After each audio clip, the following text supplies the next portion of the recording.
Boa noite, meus queridos irmãos e irmãs. Muito bom nós estarmos mais uma vez reunidos para a nossa devocional, uma palavra de esperança para tempos difíceis. Mas eu quero introduzir a devocional dessa noite com uma homenagem à SAF da Igreja Presbiteriana de Moriaé. A SAF da igreja que eu tenho pastoreado ao longo desses 4 anos e meio. Para aqueles que não conhecem a estrutura da Igreja Presbiteriana do Brasil, a nossa igreja é uma igreja dividida em sociedades internas. A SAF é a Sociedade Auxiliadora Feminina. Hoje eu vi um dos vídeos postados pela nossa atual presidente, nossa irmã Geusa, nos grupos da igreja, e falando das muitas atividades realizadas pela SAF. E eu percebi que uma delas não foi citada. E eu creio que não foi por esquecimento, mas pela humildade que tem estado presente na vida da SAF. A SAF, além de todos os trabalhos que tem realizado, tem abençoado poderosamente a vida de pastores e suas famílias.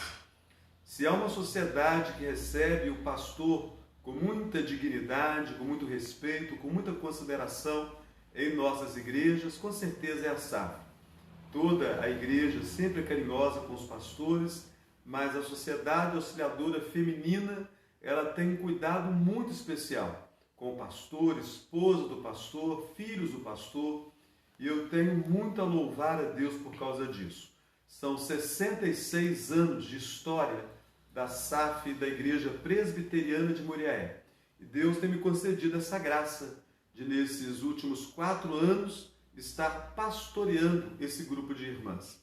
Irmãs que são uma bênção na vida do pastor, porque são pessoas muito comprometidas com a igreja, que apoiam o trabalho, sempre dispostas.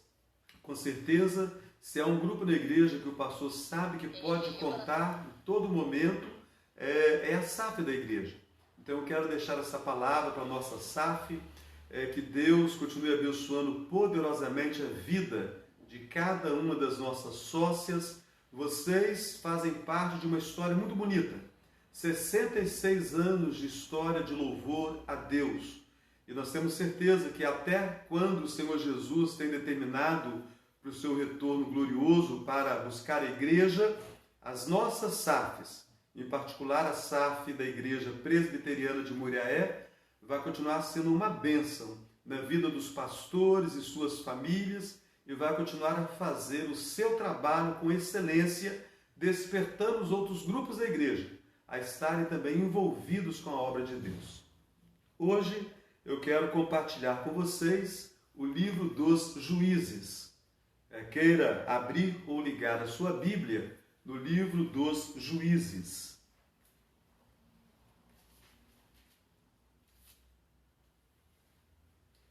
O capítulo de número 7,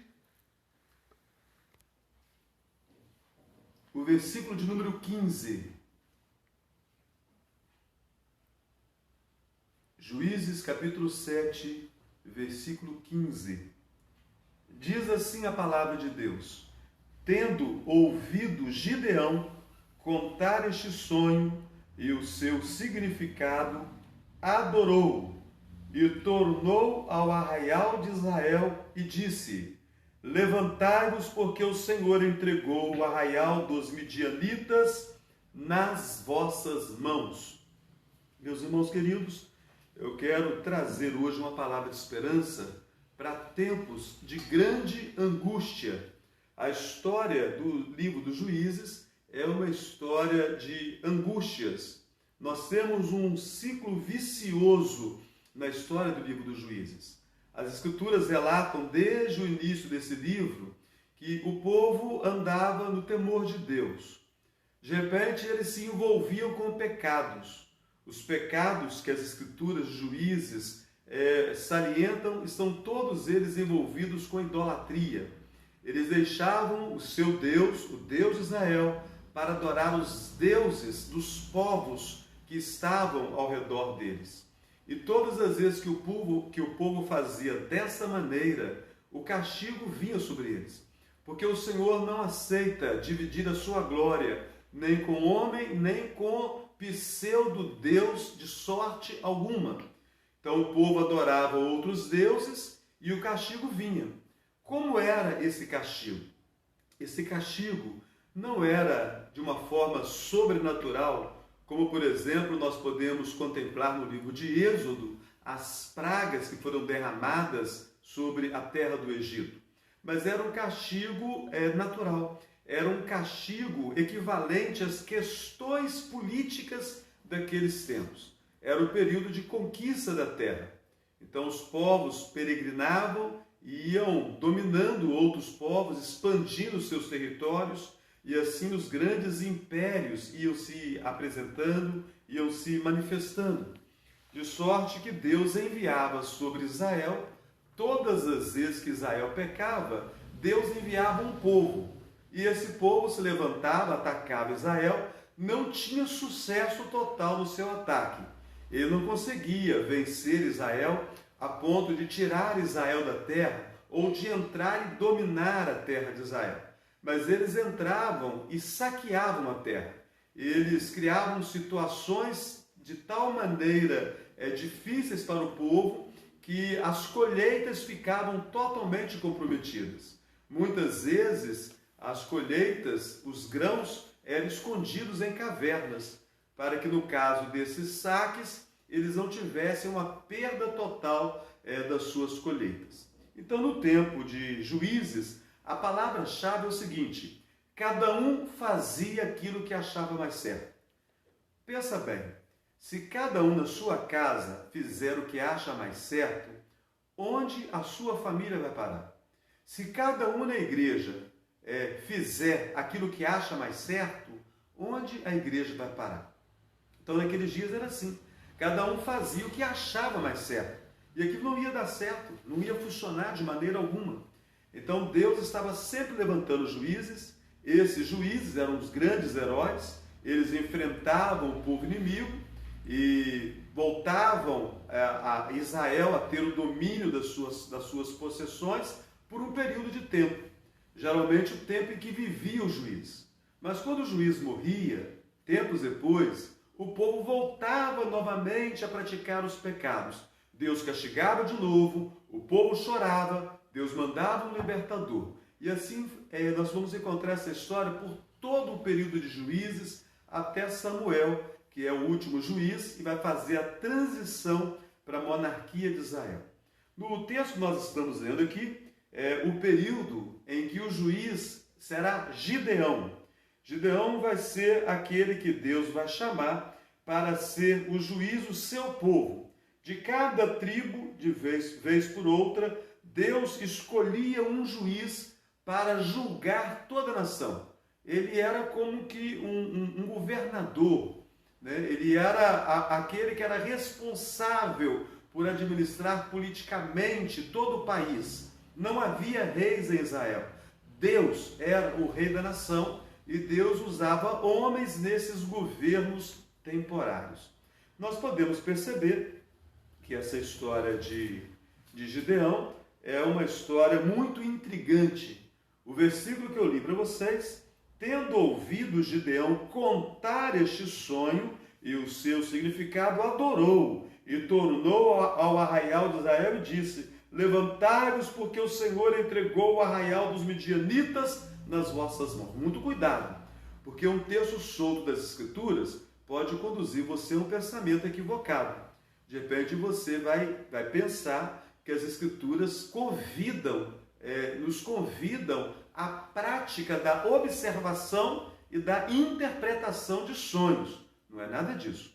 A Bíblia diz que quem sonha deve contar como sonho. Então nós não devemos olhar os sonhos de forma profética. O sonho deve ser contado como sonho. A profecia que eu e você precisamos é a palavra de Deus. Nós estamos aqui na antiga dispensação e Deus se manifesta de forma diversas. A palavra do Senhor ainda não é completa ao coração e à mente do povo. Então, nesse momento, Gideão tem essa experiência aqui. Mas é preciso que você conheça a história de Gideão, para você entender o contexto deste sonho. Então, antes que você pense em sonhar alguma coisa para amanhã levantar mais feliz com a vida, ou de contar o sonho para o seu pastor ou para algum amigo para interpretar para você. Então vamos olhar primeiro essa história de Gideão para nós entendermos bem. Naqueles dias, os midianitas haviam invadido a terra. Eles foram o povo que Deus usou para castigar Israel, porque Israel estava adorando a Baal, deixou de adorar a Deus para adorar a Baal. Deus mandou o castigo sobre eles. No capítulo de número 6, nós temos a opressão dos midianitas. E no mesmo capítulo, na segunda parte dele, que é o verso 11 em diante, nós temos o chamamento de Gideão. A primeira parte, nós temos a introdução. O povo que vai oprimir, a situação que provocou aquela opressão e a calamidade que fez com que o povo clamasse, e a misericórdia, que faz com que Deus levante alguém para libertar o povo daquela situação que eles mesmos haviam buscado. Fazendo um parênteses aqui, é sempre bom nós pensarmos isso. Muitas angústias que eu e você passamos na vida, o culpado somos nós mesmos. Nós temos sido culpados de muitas dessas angústias. Esses tempos difíceis da vida, esses tempos amargos da vida, em que nós ficamos lamentando pelos cantos, chorando a nossa sorte, sem um sorriso, tomado de tristeza o tempo inteiro, ansiedade, sentimento de opressão. A maioria dos casos, nós mesmos somos culpados dessa situação. E o povo era o culpado, porque o povo havia pecado. E a Bíblia é muito clara. O pecado, ele gera morte. O salário do pecado é a morte. Todos nós pecamos, todos nós merecemos a morte. E aqui Deus, pela sua graça, manifesta um libertador para a nação de Israel naquele tempo ali. Mas era tempo muito difícil. E o chamamento de Gideão mostra a angústia que ele se encontrava. Imagine você, naqueles dias, e o povo comete o pecado, e de repente um povo inimigo invade a terra, as colheitas ficam comprometidas. Eu penso que hoje, nesse momento de pandemia pelo qual o mundo está passando, talvez seja até um pouco mais fácil nós entendermos essa história. Porque todos nós temos preocupações financeiras. Nós temos famílias para nós sustentarmos e nós ficamos preocupados, angustiados. Será que vamos poder trabalhar? Será que vamos ter o dinheiro para pagar as nossas contas? Gideão estava extremamente angustiado, principalmente quando nós temos ciência que nós estamos fazendo as coisas certas, que nós estamos adorando a Deus. Gideão, quando é chamado por Deus, no capítulo 6, o versículo de número 12, ele é chamado da seguinte maneira, diz a palavra de Deus: então o anjo do Senhor lhe apareceu e lhe disse: o Senhor é contigo, homem valente. Nesse momento, Gideão se assusta. E ele não se assusta por causa da presença do anjo do Senhor. Porque, com certeza, sendo um servidor de Jeová, sendo um servidor do Deus de Israel, ele sabia e conhecia as histórias das manifestações de Deus na vida do seu povo. Mas ele se assusta com a situação com a qual ele está passando, e o povo também. Ele é chamado de homem valente, e é dito a ele que o Senhor era com ele. Ele responde então: ai, Senhor meu, se o Senhor é conosco, por que nos sobreveio tudo isso? Não é a mesma pergunta que você se faz algumas vezes, quando você lê a palavra de Deus e diz que o Senhor é com você, e você pensa: Deus é comigo? Então por que eu estou passando por essa situação? Não é o mesmo sentimento que você tem quando você ouve a pregação da palavra e o pregador fala que Deus é com você, que você deve levantar a cabeça, que você e Deus é a maioria. E você fala: mas que maioria é essa? Eu estou tomado pela calamidade, tomado pelos problemas. É isso justamente que passa na mente de Gideão. Ele está angustiado. O seu povo pecou, está sendo maltratado pelos midianitas. A fome era uma realidade no meio do povo. Ele está com o seu coração angustiado. Os dias são sombrios. Ele eles não sabem o que devem esperar. Será que vão prevalecer sobre os midianitas? Será que os midianitas vão invadir a terra e eles vão ser servos, escravos dos midianitas? Então nós temos a história de um homem tomado de muitas angústias. E quando nós somos tomados de muitas angústias, nós paramos de pensar. Quando nós somos tomados de muitas angústias, nós não temos lembrança nem dos bons feitos de Deus na nossa vida. Nós nos esquecemos daquilo que Deus já fez por nós. Nós nos esquecemos de quão grande é nosso Deus. Nós nos esquecemos da sua promessa ou das suas promessas contidas na sua palavra. E Deus começa a falar conosco, mas nós não entendemos a voz de Deus. E nós encontramos na vida de Gideão, por alguns momentos, que a angústia fez isso com ele. E pode estar fazendo com você também essa noite. Ou com uma pessoa que você ama e que precisa receber essa palavra. E quem sabe você vai ser o portador de Deus para levar essa palavra para essa pessoa angustiada. No mesmo capítulo 6, nós vamos perceber que Deus dá uma ordem para Gideão. Ele é chamado de homem valente. Ele foi chamado para ser o libertador. E se ele foi chamado para ser o libertador, Deus não chama covardes para poder realizar o trabalho dele. Deus chama homem valente. Deus chama mulher corajosa. Deus chama jovem destemido. Deus não chama covardes para realizar a sua obra. E Deus dá uma ordem para ele. E essa ordem começava dentro da sua própria casa. Porque o seu pai, que era o líder daquela comunidade, era um adorador de Baal. E havia um monumento para Baal na porta da sua própria casa.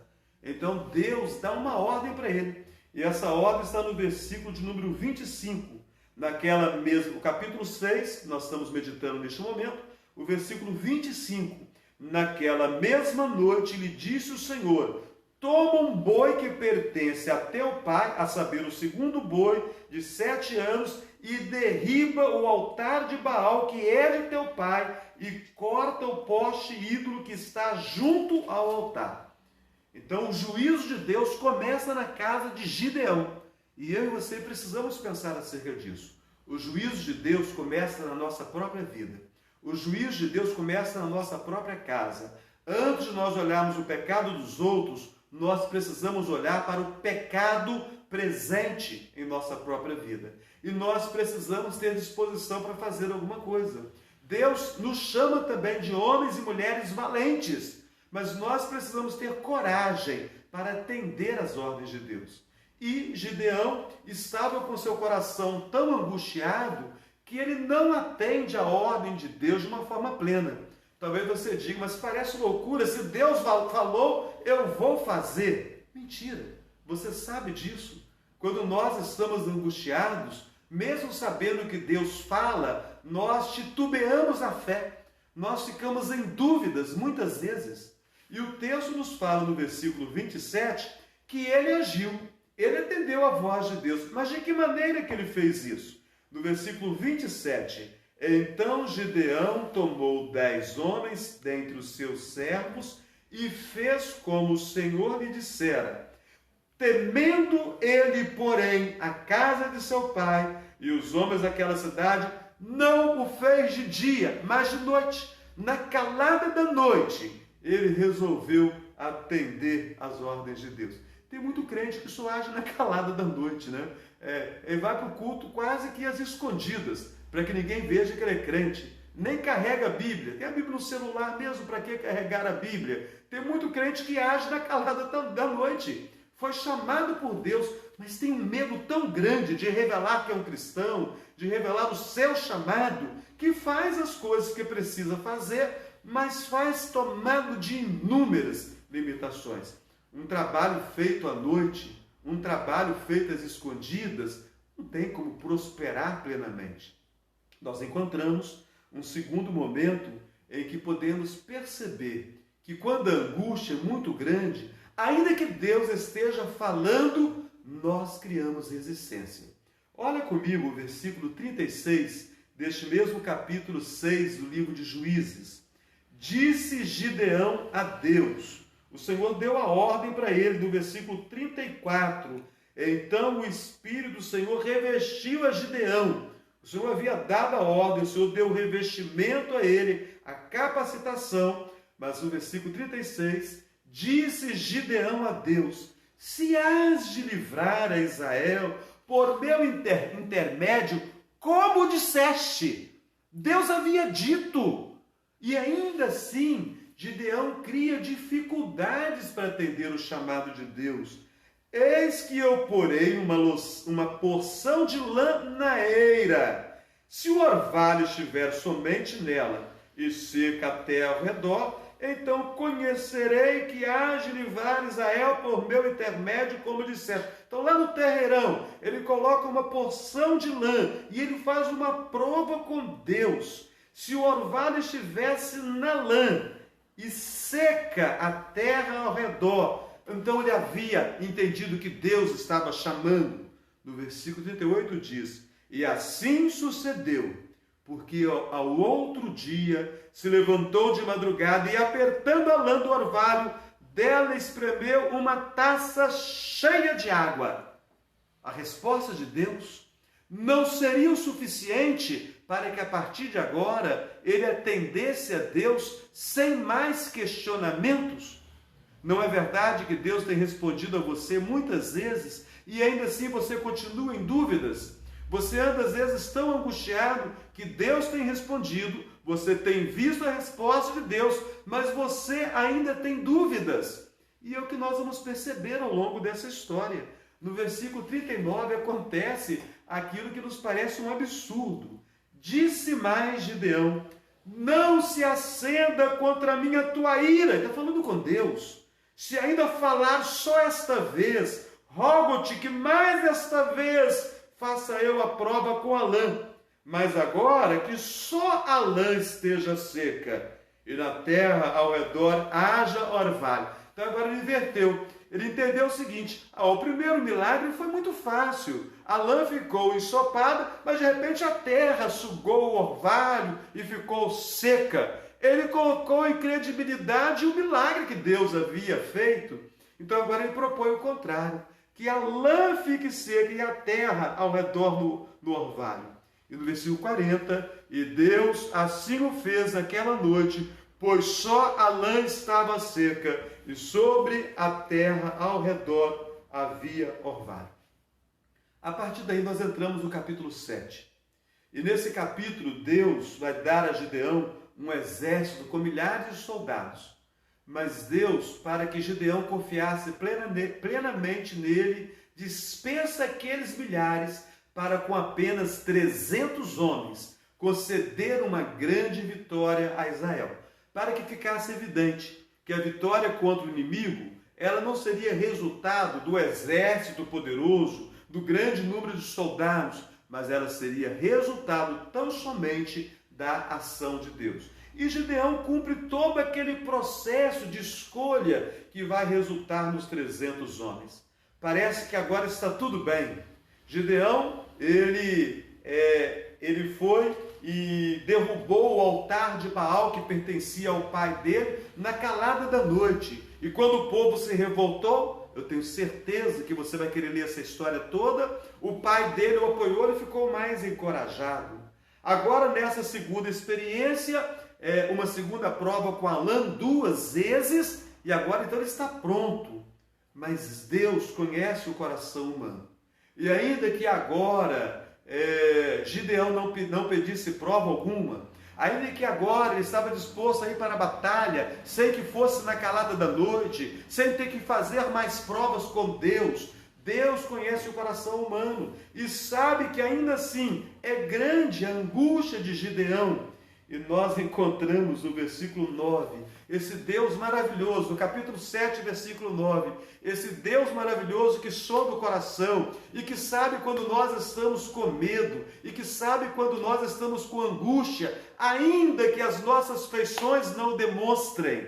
No versículo 9 do capítulo 7, sucedeu que naquela mesma noite o Senhor lhe disse: levanta-te e desce contra o arraial, porque o entreguei nas tuas mãos. Mas, o versículo 10, se ainda temes atacar, desce tu com o teu moço pura ao arraial. e ouvirás o que dizem.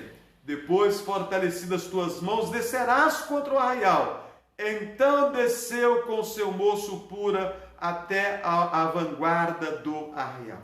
E quando ele desceu ali com o seu moço, o seu capataz, aquele que era o seu auxiliar, que era o seu companheiro ali, aconteceu um evento extraordinário.